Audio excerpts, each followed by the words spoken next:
వద్దు అనుకుంటున్నాను, కాకపోతే ఇంతమంది చూశాక నాకు చెప్పాల్సిన బాధ్యత అనుకుంటున్నాను.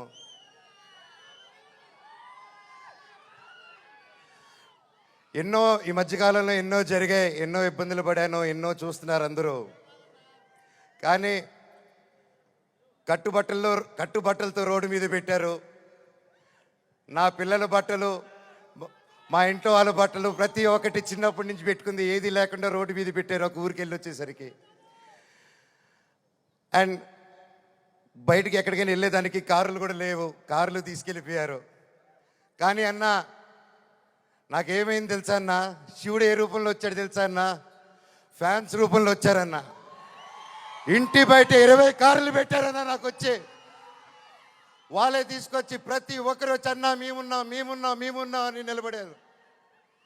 దీని అంతట్లో నాకు ఒకటే బాధ, ఇంత చేసినా, ఇంత జరిగినా, ఎంత ఇబ్బందులు పెట్టినా, ఎన్ని కేసులు వేసినా నాకు ఎవరి మీద కోపం రావట్లేదు, బాధ ఒకటే వేస్తుంది. అది నా బలహీనతో, అది వాళ్ళ బలమో నాకు అర్థం కావట్లేదు. ఎన్ని జన్మలైనా ఈ జన్మకు మాత్రం నా కట్టగాలేంత వరకు నేను మోహన్ బాబు గారి అబ్బాయినే, అది ఎవరు మార్చలేరు. నాకు ఆయన నేర్పించిన క్రమశిక్షణే, ఆయన చిన్నప్పటి నుంచి నన్ను నీతి వైపు నిలబడు, న్యాయం వైపు నూరి పోసి పెంచారు. ఈరోజు నేను న్యాయం వైపు నిలబడినప్పుడు చుట్టుపక్కల అందరూ చేరి తప్పంటున్నారు. నేను మీ పక్క నిలబడినా, న్యాయం పక్క నిలబడినా అనేది ఆ బ్యాటిల్ ప్రతిరోజు.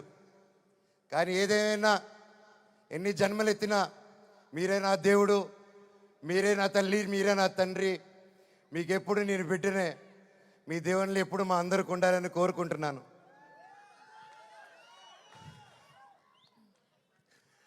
సరే, ఇది మాట్లాడితే వెళ్ళిపోతున్నాను, సారీ.